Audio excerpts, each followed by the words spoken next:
અમરેલી જિલ્લામાં ભાજપમાં ભડકો. અમરેલી જિલ્લા ભાજપમાં આંતરિક જૂથબંધી ખુલીને આવી સામે. ધારી તાલુકાના ચલાલા નગરપાલિકાના પ્રમુખ નૈનાબેન વાળાએ આપ્યું રાજીનામું. ચલાલા નગરપાલિકાની 24 બેઠક હતી ભાજપ પાસે. ચલાલા પાલિકામાં ભાજપના પ્રમુખ સામે હતો સભ્યોનો સંતોષ. એકાદ મહિના પહેલા પાલિકા પ્રમુખ નૈનાબેન વાળા સામે અવિશ્વાસની દરખાસ્ત મુકાઈ હતી.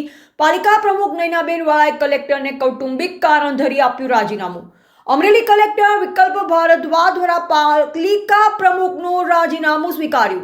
22 ડિસેમ્બર 2025 થી ચલાલા પાલિકા પ્રમુખ પદ ખાલી પડ્યું હોવાનું જાહેર કરતા અમરેલી કલેક્ટર. રિપોર્ટર બિપિન રાઠોડ, ચલાલા, અમરેલી. સાહેબ શું કહેશો? પ્રકાશભાઈ કારિયા, પૂર્વ પ્રમુખ પતિ, ચલાલા નગરપાલિકા. આજ રોજ જાણવા મળેલ વિગત મુજબ ચલાલા નગરપાલિકાના આદરણીય મહિલા પ્રમુખ શ્રીમતી નૈનાબેન વનરાજભાઈ વાળાએ ગઈકાલ સાંજે રૂબરૂ જઈ કલેક્ટર ઓફિસમાં પોતાના પદનું પ્રમુખ તરીકેનું રાજીનામું આપી દીધું છે.